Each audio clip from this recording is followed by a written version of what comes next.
Hey guys, bienvenue dans ce jour 13.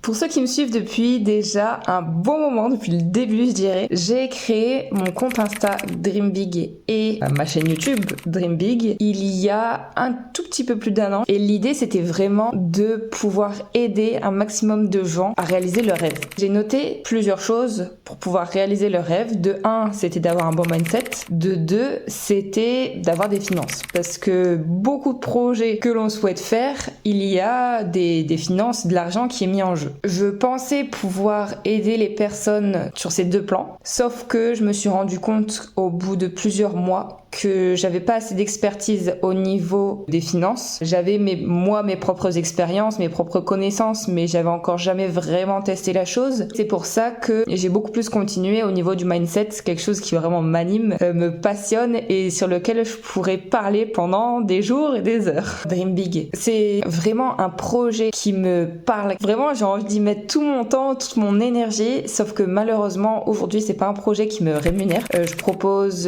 pas d'offres payantes, en tout cas, pour pouvoir développer tout ça, pour pouvoir réaliser vos rêves. J'ai réellement envie de développer ce projet en 2024. Avant, j'étais ingénieure, donc là, il y a maintenant un petit peu plus d'un an. Je sentais que j'étais pas alignée avec ça. Tout le temps fatiguée. Et c'est pour ça que je me suis redirigée en tant que community manager freelance pour pouvoir avoir beaucoup plus de liberté de temps, liberté géographique, au niveau de choisir mes clients, choisir quand est-ce que je me réveille, choisir où je me réveille, et puis avoir plus de créativité. Plusieurs fois, là, au cours de cette année de community management, je me suis dit que de temps en temps, j'ai été plus alignée. De temps en temps, ça allait vraiment bien, je me mettais dans ma bulle et je travaillais, j'avais été pleine d'idées, etc. Et parfois, non. Parfois, aucune inspi. Dès que je me mets devant l'ordinateur, boum, je suis fatiguée et là, je me rends compte vraiment que ça ne va pas. Aujourd'hui, je dirais que j'ai réussi à trouver un petit compromis avec mon community management. J'arrive à trouver différentes activités, mais je sens que je suis pas totalement à ma place. C'est un peu délicat à dire ça, surtout que là aujourd'hui c'est uniquement la source de revenus qui me fait vivre, mais je sens que j'ai encore beaucoup plus de potentiel, encore beaucoup plus à transmettre. Je ne peux pas le faire là en community management.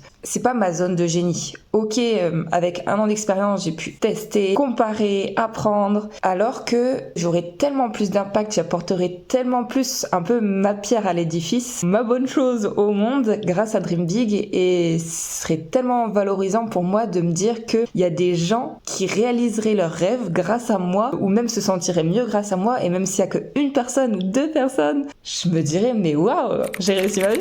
Il y a un petit peu plus d'un an, j'ai acheté une formation pour pouvoir à la base développer mon compte de community management, mais vu que je me rends compte que c'est pas ce qui me fait rêver, ce qui me fait vibrer aujourd'hui, j'ai complètement décidé de reprendre la formation dès le début pour pouvoir me concentrer sur mon nouveau projet Dream Big, pour pouvoir le monétiser. J'ai été bloquée pendant un long moment parce que j'étais dans le flou. Il y a beaucoup de personnes qui viennent me voir en privé en me disant qu'ils aimeraient bien avoir un travail en tant que digital nomade pour pouvoir partir à l'étranger. Moi, par le community management où j'ai une expérience, sinon en soi je peux pas aider vraiment comme ça sur ça. Et c'est pour ça que je m'étais beaucoup plus retournée sur une sorte de programme de développement personnel général, où là j'avais beaucoup plus de connaissances, de compétences, de légitimité aussi à parler de ça. Enfin, je me suis rendu compte il y a quelques semaines, ma communauté c'était pas vous quoi. Et donc c'était ma grande difficulté, est-ce que je partais sur ce projet là où j'étais complètement capable et légitime, ou est-ce que je me tourne vers le besoin, où je me sens pas capable et j'ai pas d'offre à proposer.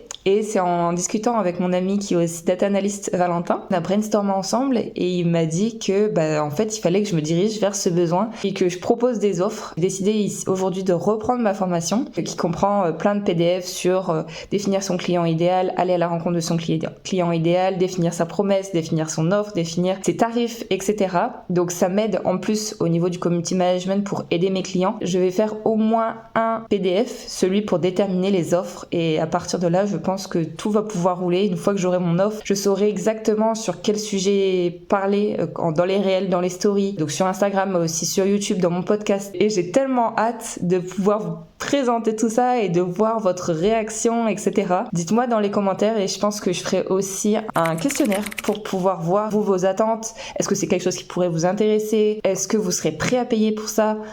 Combien? Et pour qu'on soit vraiment aligné, pour qu'on puisse vraiment trouver autant vous que moi un intérêt dans ce projet et dans cette démarche. Je l'ai mis vraiment dans mon vision board. Je pense que c'est un projet complètement flou mais qui peut être vraiment ultra bénéfique autant pour vous que pour moi. Et j'espère qu'on pourra au moins avoir les premiers membres de la Team Dream Big d'ici cette année 2024. Avant, mais ce serait tellement génial. Là, n'hésitez vraiment pas à me dire en commentaire ce que vous en pensez, vos besoins, en quoi je pourrais vous aider. En attendant, step by step, on fait les PDF, on réfléchit à l'offre.